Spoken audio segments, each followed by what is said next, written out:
Hey everybody, this is Trent Chapman, the Short Sale Genius. It's been about a month and a half since I did a video and sent out to you guys. A lot's been going on. One, I had a baby a couple weeks ago, so that's kept my wife and I busy. We've had a lot of changes though inside of our company, Short Sale Genius, a lot of improvements as well.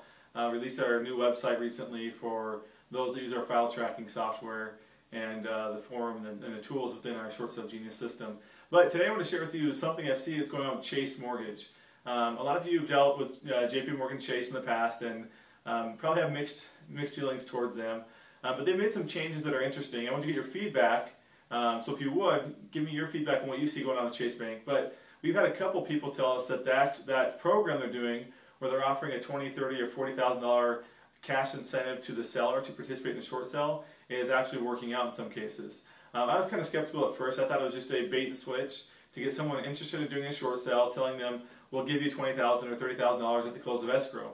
Now, granted, this isn't offered on all properties. It's mostly just properties where the home prices would warrant them giving $20,000 and still netting more money than a foreclosure would. So we've seen this go on, and surprisingly, it's working in some cases. Now, I've heard the horror stories of people saying that they never got paid, or that the bank reduced it down to $5,000 at the end, saying, hey, we're doing this instead of $20,000 like we originally said. But the bottom line is it's their money until the end of the day. When the transaction closes, they can probably change it unless they have a written agreement which you both signed. So having said that, I've also noticed some other changes within Chase Bank. Our UPS guy swung by the other day and he mentioned that he had he had not made his payments on a second mortgage for a while. He'd had some problems with his finances, and surprisingly Chase Bank sent him a letter offering to release him of the lien and the liability for that second mortgage. Now, they're not asking for any money. They're just asking that he sign the paperwork, send it back, and they'll forgive the debt. Now, here's probably why it's happening that way. They've run an evaluation on his property. They see he hasn't made a payment in over a year. It's worth less than what the balance is on the first, so they figure they might as well give the second loan so that he'll stay current on his first mortgage. So this is someone who has a first mortgage with Chase Bank as well as a second mortgage, and they're forgiving that second mortgage balance because they see that it's not collectible.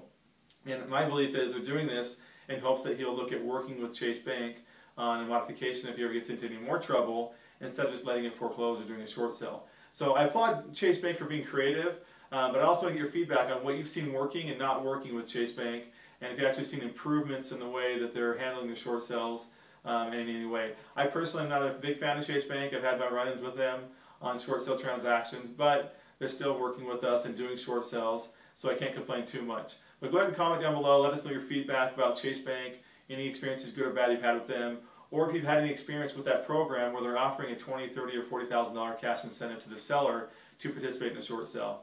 For now, this is Trent Chapman, Short Sale Genius. We'll talk to you soon.